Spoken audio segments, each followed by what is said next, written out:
In the 19th century, the great crested grebe was hunted to near extinction in Britain.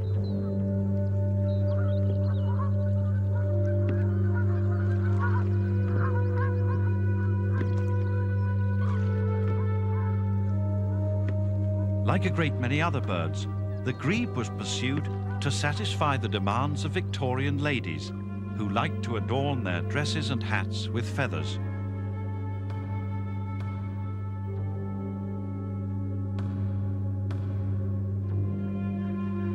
By the late 19th century, the demand for grebe feathers made the bird very rare, and Victorian collectors moved in to bag the last few. The London naturalist John Harting tried to shoot a grebe which turned up one winter in the 1860s at Brent Reservoir. He recorded sadly that the grebe got away.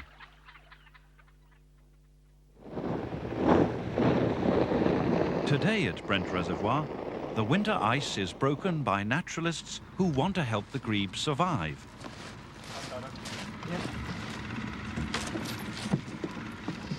As part of a wildlife conservation program, they're towing out man-made islands to help these and other birds breed in safety.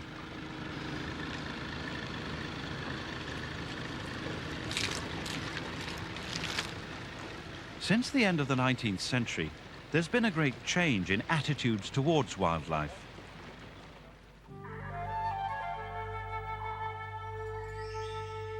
The gun of the Victorian collector has been replaced by the telescope.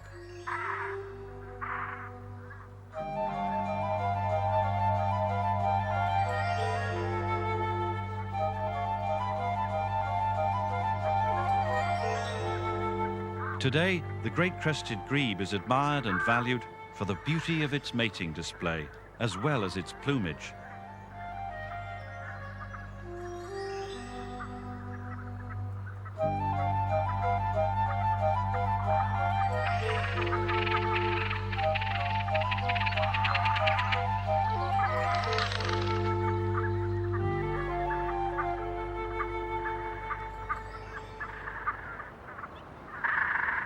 So successfully has the grebe recovered its numbers that it's now quite a common bird. A century ago, there were only 40 pairs of grebe left in Britain. That number now breeds each year on Brent Reservoir.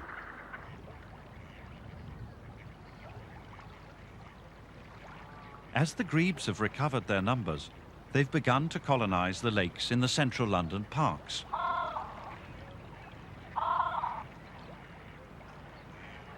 This pair have nested successfully on the Serpentine in Hyde Park and are feeding young. The parent birds catch fish in the lake and feed them whole and head first to the chicks.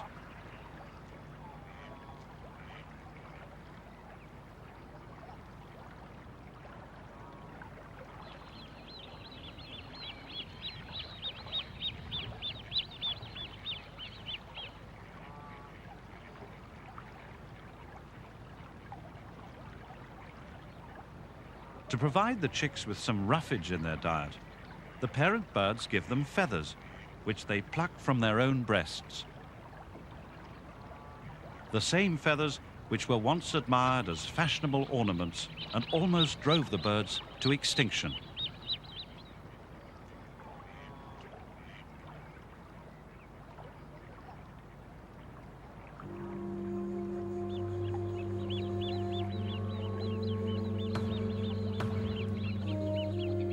A great deal of wildlife that can now be seen in London has survived and colonized the town only because it's benefited from a radical change in its treatment by man in the past century and has survived an era of perpetual persecution. In the past, many animals in the countryside around London were regarded as pests.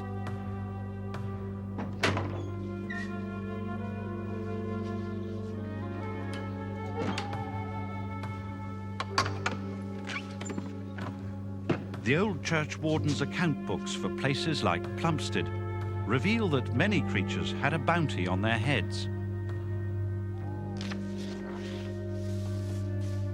Parishioners were paid for each animal trophy they brought in. A badger skin would fetch a shilling.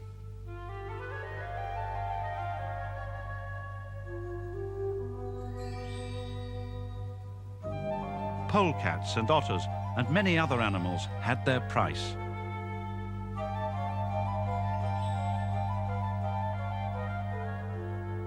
In the 19th century, gamekeepers increased the carnage in their efforts to protect pheasants or fish from predators such as herons. But the activities of gamekeepers declined during and after the two world wars. The general reduction in the persecution of animals in the countryside allowed many of them to recover their numbers. Some, like the hedgehog, extended their range and began to move into towns where they hadn't got a price on their heads.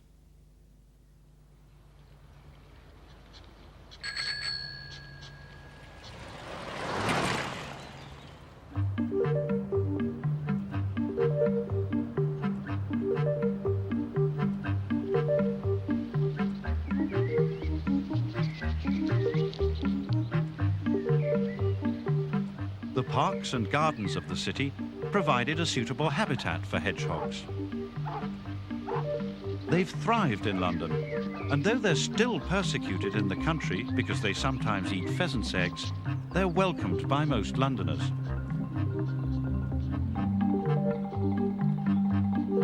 The hedgehog has now colonised even inner London, feeding on grubs in Victorian gardens and sometimes enjoying food put out for cats.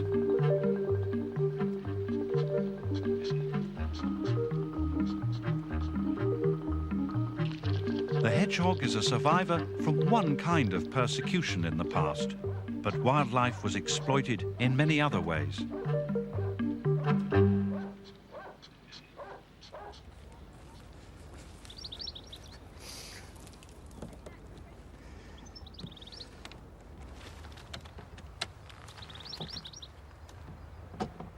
As well as the gamekeepers and the feather hunters at work around London, there were the bird trappers.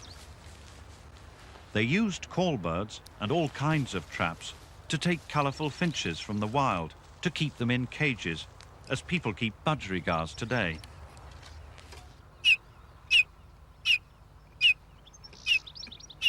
The beautiful bullfinch was one of the wild birds hunted by the trappers.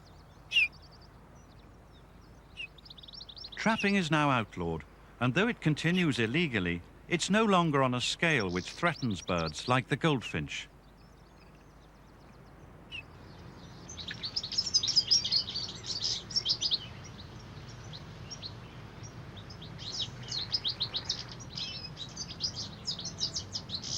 The dazzling colour and tinkling song of goldfinches as they feed on thistleheads is a common sight in London. Now the number of birds has increased.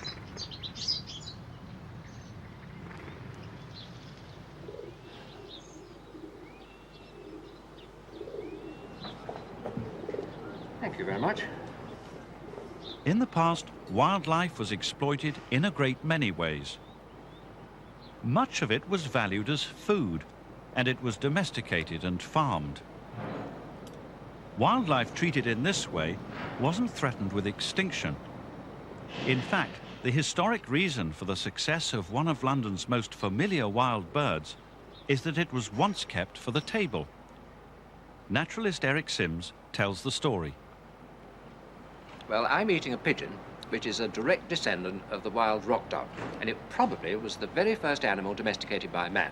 It goes back to the New Stone Age, when man was living in caves, and he found that rock doves were living in the caves with him. And this provided a marvellous source of food for him, and eggs as well.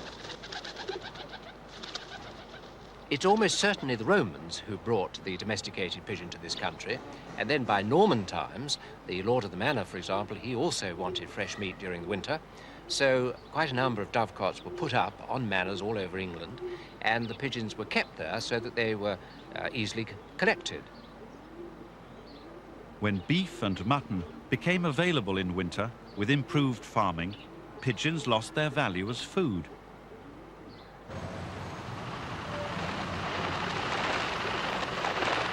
They were set free, and many took to living in towns. The city landscape mimics the natural habitat of rock doves, and that's one reason they do so well here. Well, I've brought along with me 2 skins of the wild species from which all these birds are descended. That's the first one. And that's the other one. That, in fact, is a male, and that is a female. And when you turn them over, you can see that there are certain characteristics. The bird has a bluish head with a lovely mottled iridescent patch on the back of the neck, grey back, and 2 black wing bars. Now, if you look at a lot of the London pigeons, so many different strains of pigeon have all come into these mixed flocks, and they've all got mixed up. And when you look at these pigeons, it's very difficult to say what is truly a London pigeon. But if you see ones like these, you know that they're very, very close indeed to their wild ancestor. Pigeons lost their value as food long ago, but they continue to be kept for other reasons, and they're always escaping. Nero used to get his racing results by a carrier pigeon, and they were used very often after that, particularly in wartime, because it was possible for them to fly out of besieged cities. They flew out of Paris during the long siege in 1871.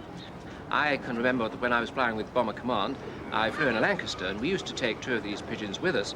So if we came down in the North Sea, we could attach a message with exact position where we were, and then release them. They were used for racing. They were trained to fly increasing distances, but they didn't all make it. So what did they do? They'd find themselves in town or city, and there would be already an assembly of London pigeons, the descendants of the wild rock doves. They joined up with them too. So, the escaped London pigeons have turned the tables on man. They once fed us, but they now survive because we feed them.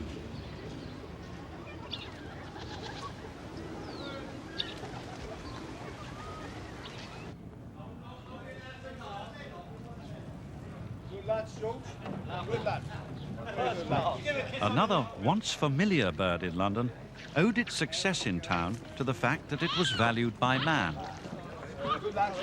The mute swan was, for centuries, kept almost like a farm animal. Swans all had owners.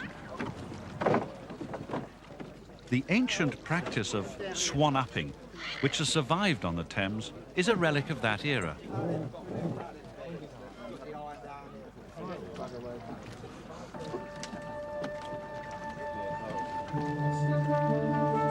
Each July, the swan-uppers set out to round up the birds which have bred that year. Only 3 swan owners remain today, 2 city livery companies, the Dyers and the Vintners, and the Queen.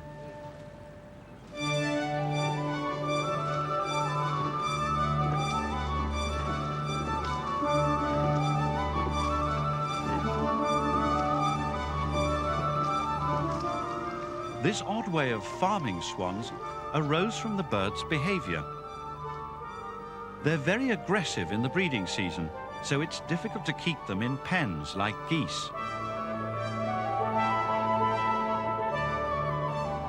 Instead, their wings were clipped and they were left to breed in the wild.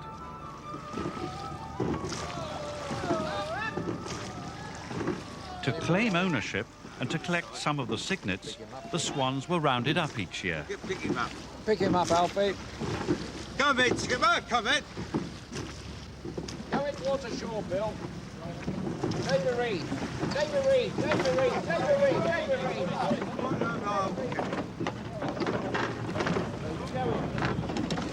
Get hold of him, what's the matter with you? Georgie.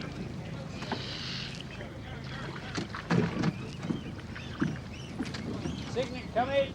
Swans were valued for the taste of their flesh, rather than the beauty of their plumage. Georgie, get over that bird. Come on. Don't make me about. One for us, yes. Give it to Jane when she comes along. They fetched a higher price per pound than any other bird, and hundreds were eaten at royal banquets. Now stop it. Cygnets made the best eating, and were fattened for the pot.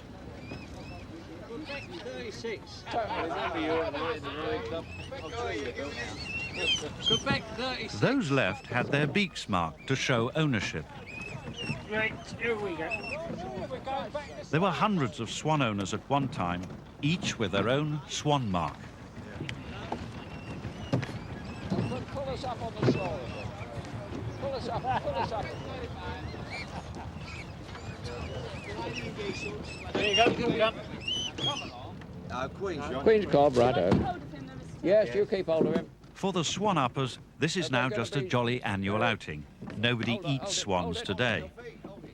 But it's found a new function. For the swans, which for many years bred successfully in the wild, have almost disappeared from the Thames. The swan owners now hand over their catch to a research project which they fund to discover why the swan is in decline. All right, go. Okay, got it. The fate of the swan in the past 20 years is recalled by the Queen's Swan Master, John Turk. When I first started as a swan keeper, we used to start from London. We used to work from Blackfriars up to Henley. When we got to places like Putney, for instance, there would probably be 150, maybe 200 swans. Here in Staines, we used to reckon to find at least 100 to 120 swans with no bother. Windsor was another place where there were vast numbers of swans. Now, here in Staines, for the last 15 years, I should think, you very rarely ever see a swan. There are very few at Putney. There are none at Richmond now at all. It was a mystery why the swans were disappearing until research showed that many were poisoned. To grind up their food, swans take in stones which they sift from the riverbed while they graze on plants. With the increasing popularity of angling, many lead weights were lost or thrown away on the riverbank, and swans mistook these for stones.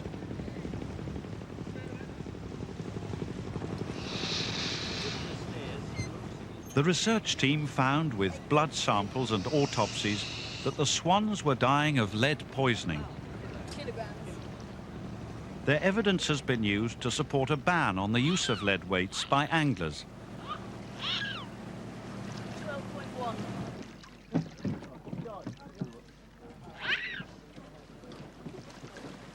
Her Majesty the Queen. God bless her.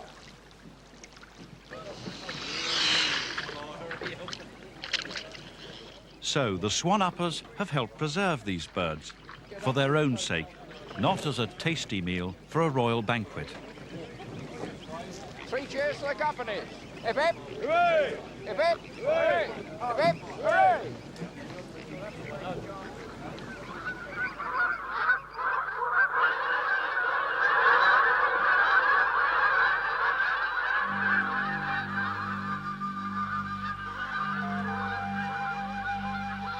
The efforts being made to bring back the swan to London could, however, be thwarted by the success of these birds.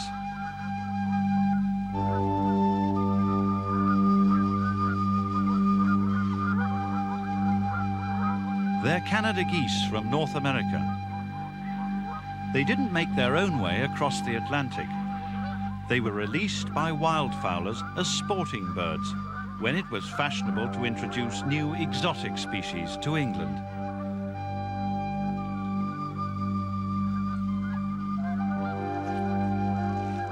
Canada geese were fun to shoot and good to eat.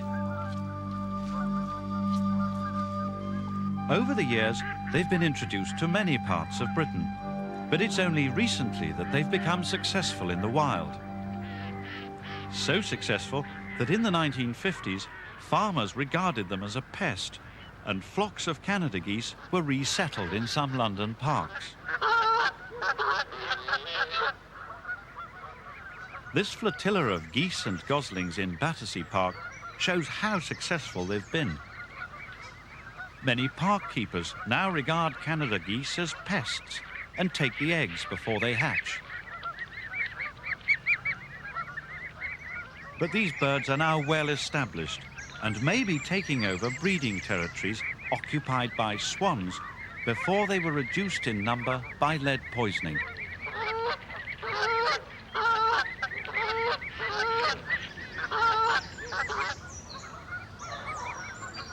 Canada geese goslings are kept in a communal creche, a useful defence against park predators such as dogs.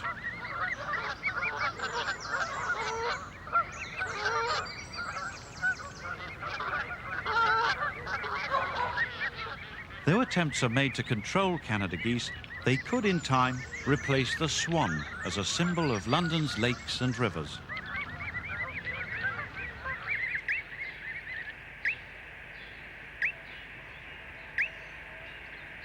It's rare now to introduce new species to town because of the problems they cause.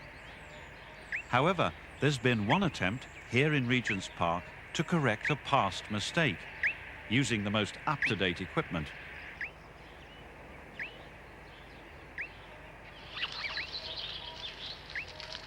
Red squirrels have been released here.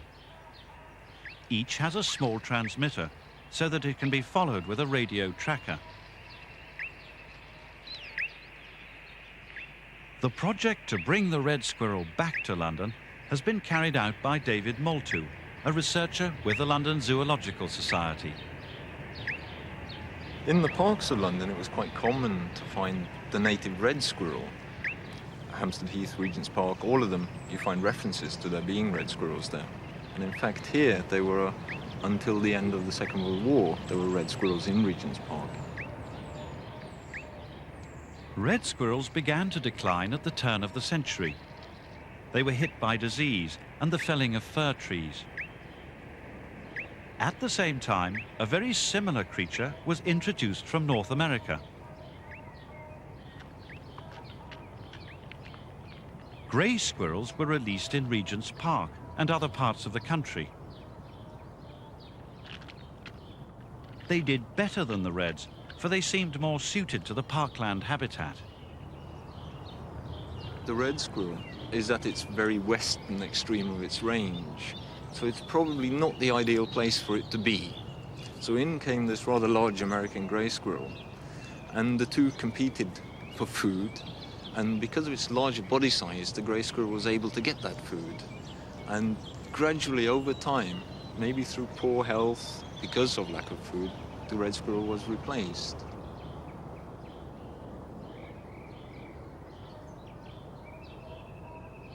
The attempt to reintroduce the red squirrel has involved an immense amount of research. Because competition for food was crucial, it's involved the invention of special feeding hoppers, which only reds can use. The heavier grey squirrels are foiled by a weight-sensitive pedal.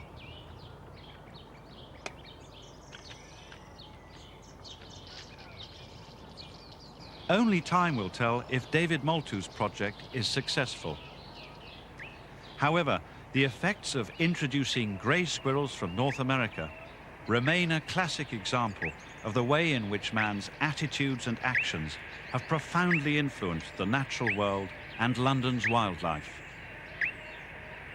Though attitudes have now changed, the legacy of a much less sensitive and more brutal past is still with us today.